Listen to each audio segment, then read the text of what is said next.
인서울 내 집 마련 끝났나? 정말 끝났을까? 어쩌면 지금이 마지막 기회일 수도 있겠다. 이 가격에 인서울 내 집 마련. 실거주 하지 않으면서 매수할 수 있어요. 설마 정부가 여기까지 손을 댈까? 내 돈 한 6억에서 한 9억 정도에서 인서울로 매수 가능한 지역들을 지금 보는 거예요. 지금 이 가격 어쩌면 마지막이다.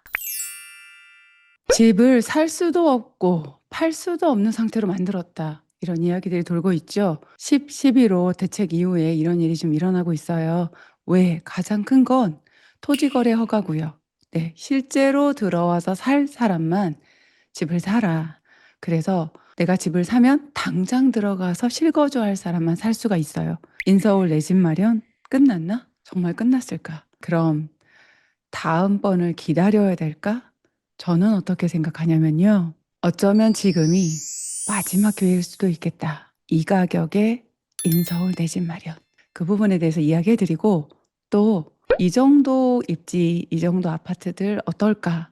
대략적으로 한번 또 정리를 해드릴게요. 그러니까 오늘 영상은 끝까지 보세요.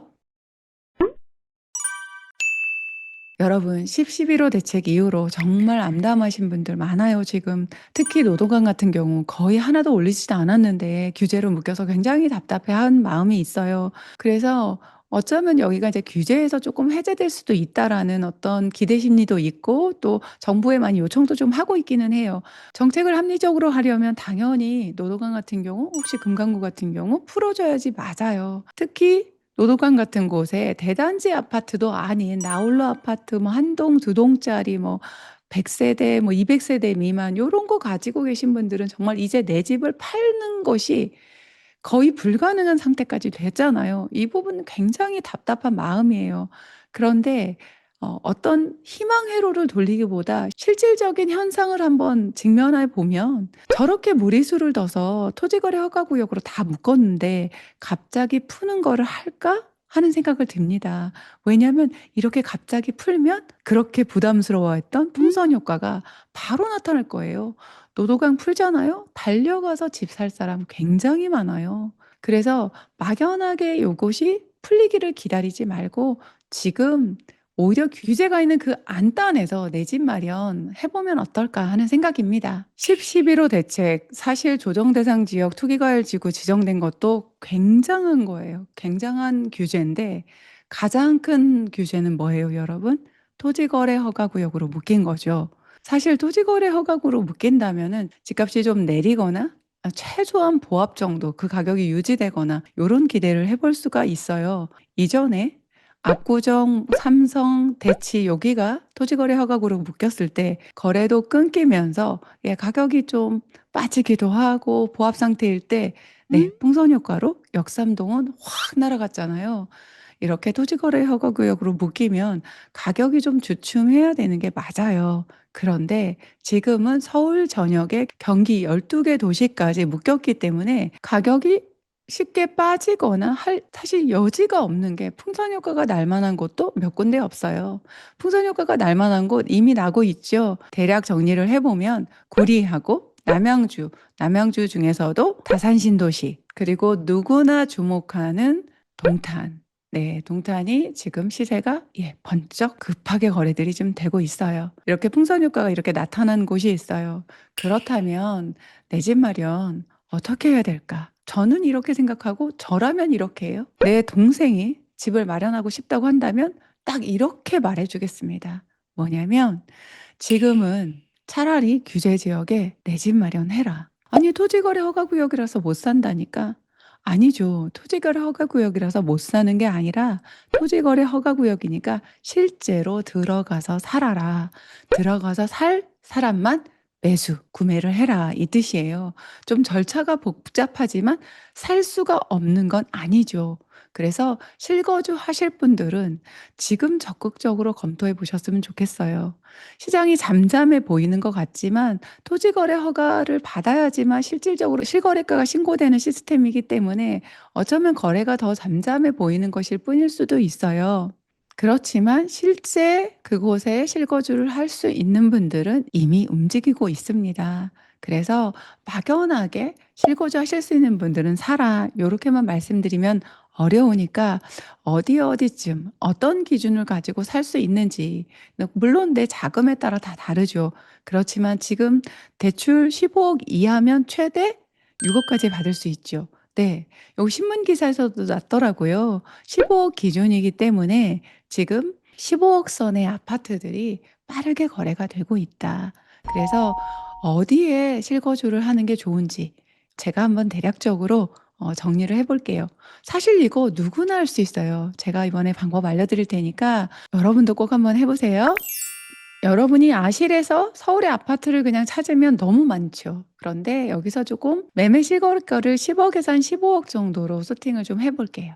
그러면 많이 줄어들어요. 그리고 평수도 나는 차라리 조금 입지 좋은 곳으로 들어가겠어 해서 한 20평대로 하고, 세대수도 사실 보통은 제가 500세대 이상 이제 보는데 지금 이 가격대에서 그래도 지하철 역세권에 좀 괜찮은 것들이 한 400세대 선인 것들이 좀 있어서 그런 것들이 소팅 안에 들어갈 수 있도록 300세대로 선택을 했습니다. 그래서 300세대 이상으로 선택을 하고요. 요러고 한번 보시면 실질적으로 이 가격대에서 매수할 수 있는 물건들만 나오거든요. 보시는 것처럼 지금 강남 압구정 쪽은 싹 다 빠져 있는 게 보이시죠? 그러면 강남 옆으로 한번 볼까요?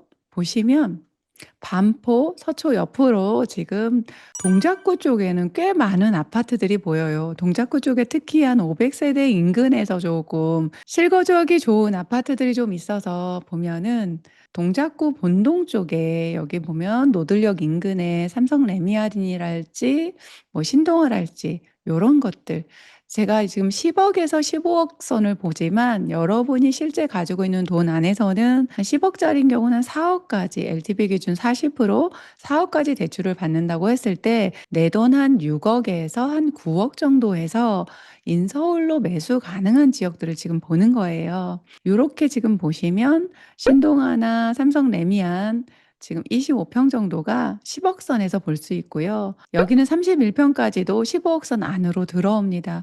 지금 서울에서 15억 선 아파트가 빠르게 거래가 되고 있어요. 그리고 장승배기역 인근 쪽에도 좀 해당하는 아파트들이 좀 있습니다. 상도 더샵까지도 여기에 들어가네요.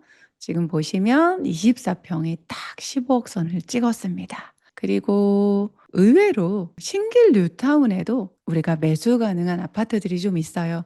센트럴 자이가 한 15억 선, 16억 넘는 것도 이미 있습니다. 예, 최근에 거래가 좀 됐지요. 10월 15일에 지금 거래가 됐네요. 그리고 프레비뉴 여기 정도는 약간 좀 여기서 뒤로 떨어지지만 그래도 이제 신길 뉴타운 안에서 이렇게 매수가 가능하고요. 좀 역에서 멀지만 앞에 대장들이 좀 올라갈 때 좀 따라 올라가 줄 수 있는 아파트 중에서 더샤파크 프레스티지 같은 경우가 지금 5구가 12억 선에서 또 매수가 가능합니다. 이번에 정비 사업은 아예 빼고 제 아파트만 볼게요. 이렇게 보시고 당산 쪽과 또 영등포 쪽 이렇게 보시면 또 좋고요. 또 가장 조금 많이 볼 수 있는 곳은 지금 잠실 싹 지나가고 보시는 것처럼 강동 쪽에 천호역 인근 쪽에서도 좀 보실 수 있고요. 레미안 팰리스가 지금 25평에 13억 정도, 강동 레미안 팰리스 볼 수 있고요. 고덕그라시움 쪽, 고덕동 쪽의 새 아파트들은 좀 많이 빠지네요. 그래도 아랫단 쪽에 좀 신축이긴 하지만 여기에서 조금 거리가 있는 고덕자이 같은 경우가 16억 이미 좀 넘었죠. 그래서 대출 금액에서 조금은 오바예요. 그럼 아이파크 한번 볼까요? 여기가 약간 숲 쪽에 좀 들어가 있어요. 조용하긴 한데 지하철역에서는 좀 거리가 있지만 그래도 고덕동 쪽에 이제 신축 아파트 단지 생활권 안에 들어가는 고덕숲 아이파크가 또 요 가격대 안에 들어갑니다. 서울의 아파트가 그렇게 많은 것 같아도 이렇게 소팅하고 보니까 좀 싹 빠지고요. 지금 미사간병 같은 경우는 어쩌면 가격대가 지금 오히려 높아서 빠졌을 수 있어요. 그래서 15억 미만으로 소팅 금액을 좀 바꿨더니 네, 미사 쪽은 거의 전체가 좀 이렇게 들어가거든요. 하남 미사에서 조금 그래도 괜찮은 아파트 미사강변 푸르시오 보니까 74가 지금 11억, 12억 정도 하고요. 33평이 12억대. 아직 지금 매수하기 괜찮은 내 집 마련하기 괜찮은 금액대입니다. 미사 강변처럼 어쩌면 여기보다 약간 더 상급지지만 실거주할 수 있는 좋은 곳으로 위례 신도시 한번 가볼까요? 네, 지금 위례에서 그래도 좀 대장급이라고 하는 위례 센트럴자에 보니까 이미 26평이 16억이 좀 넘어갔어요. 그런데 조금 이렇게 외곽에 있는 롯데캐슬을 한번 보면 34평인데도 14억 정도 합니다. 내 집 마련하고 실거주하고 괜찮고요. 힐스테이트 센트럴 위례를 보면은 14억 정도. 네, 38평이에요. 좀 큰 평수죠. 35평 보면 네, 13억대 이렇게 됩니다. 네, 아래로 내려오시면 구성남이에요. 구성남에서 상선역에 제일 가까운 네, 대장급인 포레스티아가 26평이 지금 11억, 12억 선. 예, 여기도 얼마 전 34평 가격이 돼버렸네요. 26평이. 그리고 지금 아직은 이제 분양권 상태인 해리스톤 84가 지금 13억 정도 하고 있습니다. 그리고 신흥역 주변에 이제 랜더스원 요것도 신축이죠. 예, 요것 가격대가 이제 29평이 11억 선 정도 이렇게 하고 있어요. 그리고 실거주하면서 내 집 마련하기 좋은 이번 11월 말부터 입주장을 치르는 곳 어디죠? 광명입니다. 광명 한번 가볼게요. 광명이 지금 곧 입주장이에요. 그래서 지금 그래도 광명 뉴타운에서 지금 현재 기준으로 대장급 11, 12구역이 들어오면 대장의 자리가 바뀔 거예요. 그렇지만 현재는 대장급인 광명 센트럴 아이파크가 84 기준으로 지금 13억, 12억 중반 요렇게 지금 저층이니까 그러고 좀 좋은 층은 13억 중반 정도로 거래가 되는데 요게 여러분 이번에 계약하시고 바로 입주장이잖아요. 그래서 실거주 바로 하시면서 들어가시면서 대출 필요한 만큼 일으키시고 내 집 마련하시기 어쩌면 정말 좋은 시기인 것 같아요. 광명 센트럴 아이파크를 시작해서 광명 뉴타운 1구역, 광명 자이더샵 포레나 그리고 철산자이 브리에르까지 쭈루룩 계속 이어서 내년 3월까지 계속해서 입주장을 치릅니다. 여기 정도가 대출 한 4억에서 6억 일으키면서 내 돈 한 5, 6억 정도 가지고 충분히 들어갈 수 있는 그런 곳이 아닌가. 그리고 지금 입주장이어서 사실 이 가격이지 충분히 더 올라줄 수 있는 여지가 있는 게 지금 광명이 25년 11월부터 26년 3월까지 입주가 7천 세대가 넘게 있어요. 계속해서 입주장이에요. 아무리 공급이 없고 전세가 부족하다고 해도 입주 폭탄이 떨어진 곳에서는 그 입주 물량 때문에 전세가도 늘리고 아무래도 매매가도 늘릴 수 있거든요. 그런 점에서 그 어느 때보다도 내 집 마련하기 좋은 것이 현재 광명입니다. 게다가 광명에 이제 가보시면 가본 분들은 알아요. 놀라운 게 나이 드신 분들은 와서 파시고 젊은 분들이 그렇게 열심히 매수를 한다는 거예요. 지금 광명 이 가격 어쩌면 마지막이다. 그런 생각이 들거든요. 그래서 여러분 제가 짧게 이렇게 좀 소개한 지역들 좀 보시고 사실 서울에서 이런 방식으로 여러분도 가격 여기 지금 가격 탭에 내가 가능한 가격 탭 넣고 또 세대수 넣고 평형도 또 내가 원하는 평형 넣고 또 나는 조금 최소한 한 20년 차 이내였으면 좋겠어 라고 이런 탭을 조금 켜줘서 내가 원하는 방식으로 좀 소팅을 해서 보시면 또 좋습니다. 그런데 여러분 10, 11호 대책에서 내 집 마련 꼭 실거주 해야지만 인서울 할 수 있는 거 아닙니다. 정말 기회가 있어요. 이것도 또한 어쩌면 이것도 마지막이 될까? 설마 정부가 여기까지 손을 댈까? 그런 생각이 나는 부분이 있는데 뭐냐면요. 재개발, 빌라, 주택입니다. 이번 정책을 자세히 보시면 분명히 아파트만 규제를 했어요. 그래서 그냥 빌라나 단독주택, 다가구는 해당이 되지 않아요. 그러다 보니까 재개발 구역 내에 있는 빌라나 다가구, 단독주택 같은 경우는 실거주 없이 매수가 가능합니다. 그럼 인서울 재개발 어느 정도 되는지 한번 볼까요? 재개발 부분 여러분 말씀드릴게요. 지금 재개발 보시면 서울 지역이 지금 어마어마하죠. 이 전체를 여러분이 여기서 내 집 마련할 곳을 찾는 건 좀 어렵고요. 관심 있는 지역 위주로 보셔도 돼요. 근데 전체 소팅, 이 재개발 탭에 들어가셔서 사업 진행 단계를 중기로 놓잖아요. 그러면 관처 직전, 재개발 재건축이 나와요. 사업 방식도 이제 재개발 재건축만 한번 볼게요. 그러면 벌써 굉장히 많이 빠지죠. 초기가 싹 빠지게 돼요. 중기가 되면은 얼마큼까지 된 걸 보나 여기 지금 보시면 부가현 뉴타운인데 이제 재개발 구역들이에요. 여기 두 개가 사업시행인가 단계 또 조합원 분양 신청 단계로 이렇게 나타나잖아요. 요렇게 해서 관리처분 인가 직전에 좀 매수하기 좋은 사업도 사업 시행인가 정도 되면 어느 정도 사업이 한 50% 이상 진행이 돼서 매수하기 너무 좋거든요. 그런데 실거주하지 않으면서 매수할 수 있어요. 근데 여기에서 조금 아쉬운 게 뭐냐면 '아 그런데 너무 비싸지 않나.' 그러면 제재 탭에 들어가셔서 요 중기에서 초기를 같이 검색을 하시면 와 갑자기 많아졌죠.